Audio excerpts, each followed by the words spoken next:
একটু ভালো লাগলে বাচ্চারা সব ভুলে যায় যে তারা অসুস্থ ছিল। আসসালামু আলাইকুম সবাইকে। বলছি অসুস্থতার কথা।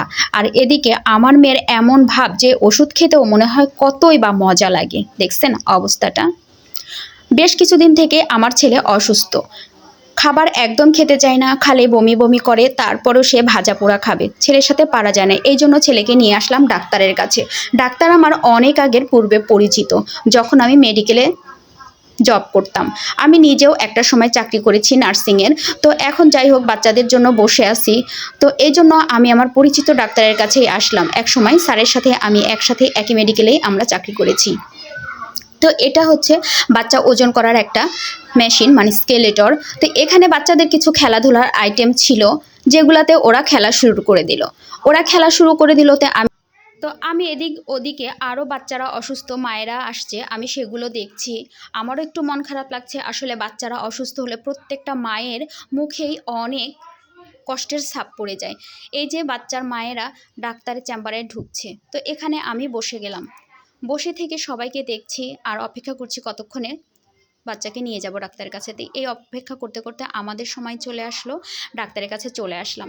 তো ডাক্তার আমাকে দেখে চিনতে পারেনি, কিন্তু তারপরও কেন জানি বারবার আমার ফেসের দিকে খালি তাকানোর চেষ্টা করতেছে, মানে কিছু বলার একটা চেষ্টা করতেছে। যাই হোক, পরে আমি একটা সময় পরিচয় দিয়ে দিলাম। তো উনি আমাকে দেখে চিনে হেসে ফেললেন, আমিও হাসলাম। সেটা আমাদের একটা পার্সোনাল একটা মোমেন্ট ছিল, সেটা তো বুঝতেই পারছেন। সাউন্ড অফ করা, আমি নতুন ভয়েস দিয়েছি। তারপরে আমি স্যারের গোটা রুমটার একটা শ্যুট নিলাম, খুব ভালো লাগলো। এবং আমি স্যারকে বললাম, স্যার অনেক সুন্দর করে আপনি আপনার চেম্বারটা সাজিয়েছেন। স্যার আমাকে জিজ্ঞেস করলো আমার বর্তমান অবস্থা কি, আমি কোথাও চাকরি করছি কি না। তো ওনাকে আমি বললাম, না, এই তো বাচ্চাদের চাকরি করছি, সব থেকে বড় চাকরি। তারপরে স্যার আমাকে ওষুধ লিখে দেওয়ার পরে এই যে বাচ্চাদেরকে নিয়ে আমি আবারও বাসায় চলে আসছি। রিকশায় উঠলাম।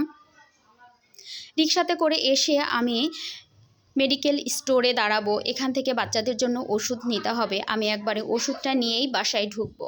ছেলে আমার অনেক উল্টাপাল্টা খায়, ছাড় এটা বারবার করে নিষেধ করে দিলেন যেন বাচ্চাকে আমি কোনো মতেই বাহিরের খাবার না দিই। আমি তো আসলে দিতে চাই না, কিন্তু অনেক সময় বাচ্চার বাবার সাথেও পারা যায় না। এটা যার যার ফ্যামিলির ব্যাপার, সেই সব সন্তানের মায়েরাই আসলে বোঝে। আমার বাচ্চাটা শুধুমাত্র খাওয়া দাওয়ার জন্যই অসুস্থ হয়ে গেছে।